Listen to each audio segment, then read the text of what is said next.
and the police can stop it immediately. No need for a court order because that is a nuisance which can be summarily stopped. Alas 10, yung open dyan sa kanto-kanto. Let me illustrate to you the life of a Filipino. Listen very carefully. Filipinos? Okay. Itong asawa nito, work, sales girl, whatever. She stays most of her life dyan sa squatters area. Ngayon, dimulis ng dibulis na papalayo sila. She wake up 5 o'clock, 4 o'clock in the morning. She prepares the food, yung mga bata, ayusin niya yung mga damit, then this is up the children, send them out to school. Then she takes care of herself. Siya, magbihis, tatakbo yan. 2 rides, 3 rides bisan. Tricycle, then jeep, then MRT kung mahabol niya. Sometimes it's about 2 kilometers. So the next is she makes it earlier. She goes around at 3 o'clock, sabi niya mga bata, lumabas na lang kayo, putok kayo ng eskwelahan, kasi alis na ako. Then she walks. Whole day standing there. Then at 5 o'clock, she goes out. Hindi pa yan kasi magbandi clock pa yan. Then she comes out there 5:30, 6 o'clock. Pupunta na naman siya 2 rides, 1 ride. Punta doon sa MRT. She waits for the train, which never comes at times. So pagdating doon, mag-jeep siya. She arrives home 11, 12. Then she cooks food for the next morning. Labahan niya yung mga damit. Yung mga bata.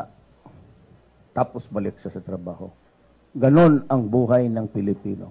90% ng ating tao. So, at 7, at 10 o'clock, you stop that fucking thing. Let the children sleep in the neighborhood. Yeah. Katulong. Huwag mong pahirapan ang Pilipino. Masyadong hirap na. Those are the things that I want to correct right at the beginning. Huwag mo akong tanungin na infrastructure. Tanungin mo si Tugade or si... Ako po'y abogado. Kaya itong Makati Business Club, sabihin mo sa kanila, sabi ni Duterte, graduate siya ng AB, Foreign Affairs, Geopolitics, International Law, International Relations, International Trade. Baka hindi alam ng mga ulol. Abogado ako, prosecutor ako. Ang pag-usapan namin criminal law, I give them about 5 days of lecture about criminal law. Pati computation sa kanilang penalties kung mag-abot sila doon for fraud. Tapos do not, you invite me, but do not expect to, sinabi ko lang that I will get the best economic minds. Hindi ako economic, hindi naman ako graduate ng sabi ko ano yun, 75 lang ako dyan sa economics. Hindi naman ako interesado niyang graph na dyan. Hihilo ako yung magsunod-sunod ng... Ayun, gano'n. So, do not be too cynic about your officials. Because in the first place, I never pretended to be one. Nag-graduate ako. I never pretended to have presidensya, summa cum laude. I was never even 75 lang. Hanggang... Now, if you give me 75 for my performance today, fine. But hanggang dyan lang ako. Ano magawa ko? Ano mo kasi itong mga elitista may sumusubra. Kala mo naman sino ang mga ulol. Eh, kayo unang nag-insulto eh. So, let us see what happens next.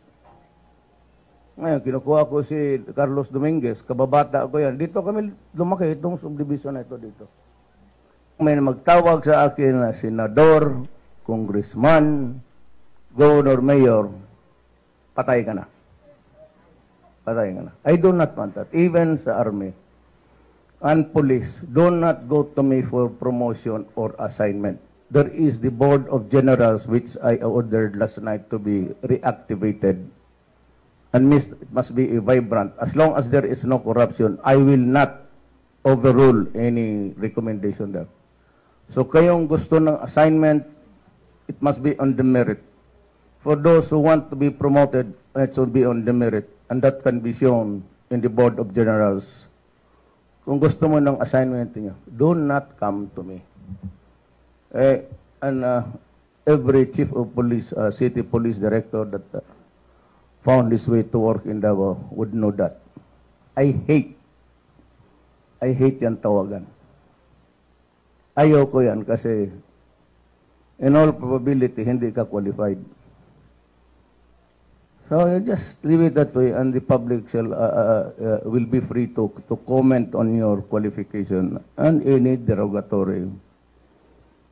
Pero kung wala naman, at saka valedictorian ka, well, of course. Pero hindi lahat valedictorian, ano ha?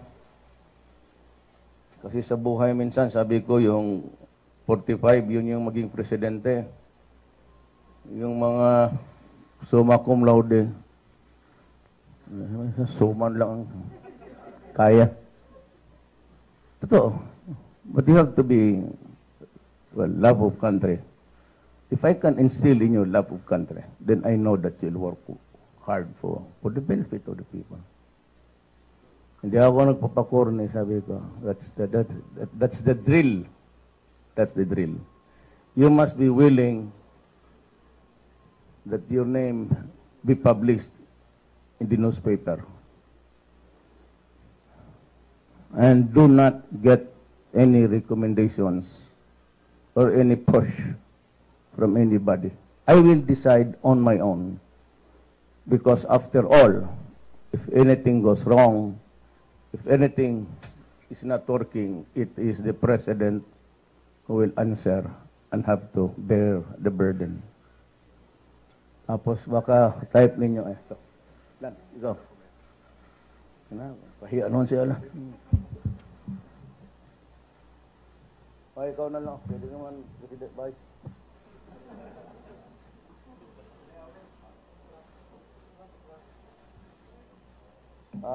Una.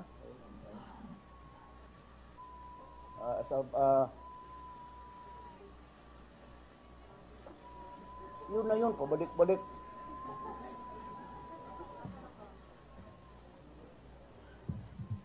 I announced last night that I'm selling the Pangulo. That yacht there, it's parking somewhere, not being used. And to think that the people are hungry and jobless, it would be an obscene thing to see a Pangulo there. Pagbili ko yan, the proceeds will be solely devoted to refurbish.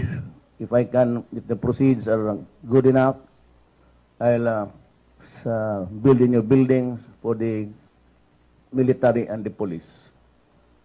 Bilihan ko sila ng CT scan, and I will also raise the in parity.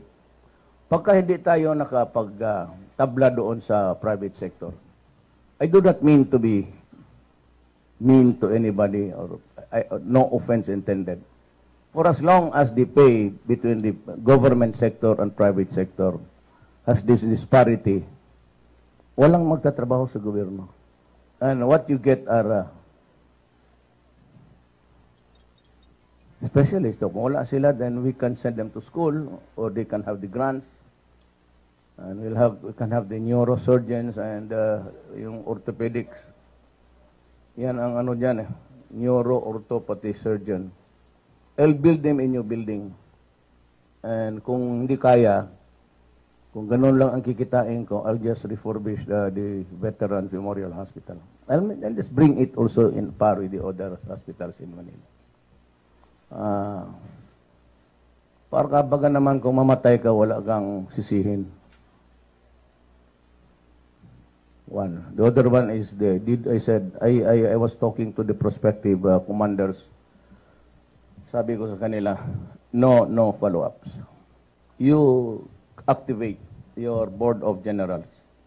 As long as there is no exceeding of authority or abuse of confidence, I will not interfere in the... Itong sa gobyerno, I have noticed that it's really pure junkets. Alam ko yan kasi I started from a special counsel, then being the 6th, 5th, 4th, 3rd, 2nd assistant city fiscal. Yung mga seminar, it cost a lot of money. People going there to Manila. Hindi naman talaga yan eh. It's pure junket. I tell you, it's pure junket. So, no more seminars that yung mga tao pupunta ng Maynila. Rather, we will have the seminars in the local venue, then let the lecturers come to Davao. So makamura ako niyan. And no more lakbay aral. Again, that's walang ginawa, gamitin ang pera ng barangay para pangmasyal. You know, being elected as barangay captain or a barangay kagawad does not give you the right to go around the Philippines. May isa pa dito, would you believe it, Hong Kong. Oh, totoo. Tanungin mo yun si Lavinia. Malapit ko itapon yung papel sa mukha ng butit na lang, hindi ako si ano. Talagang, I almost fell off my chair. Hong Kong, maglakbay aral. Ano, magkain ka ng pansit doon? Must be crazy. Wala na yan. Stop this business of... those are my thoughts, yung ano ko. Sinusulat ko lang yung the 1 week that I had a long, kasi bumawi lang ako ng tulog. I need 8 hours sleep. Short of that, I'm not at my best element. Kaya, yung sabi nocturnal, it used to be that Davao was really very, very... so, I used to patrol at nights. Check on the police kung hindi natutulog sa istasyon. Kasi yung ginawa ng mga buang, yung lamisa dyan, ipagpatong dikit-dikit nila, tapos magdala ng unan, pati maglatag ng newspaper, matulog. So I was going around, but they were also afraid to go out because of the assassins, itong left. We used to lose something like 3-4 policemen and soldiers a day. Kaya I had to, kasi pag hindi, papatayin talaga ng mga gago eh. So I had to be there just to let them know of my presence. Hindi naman nagyayabang, but we were there was a modus vivendi between us. Until now, ang police, talaga hindi. The last time, nagalit talaga ako. I went to the mountain, yak-yak ako doon.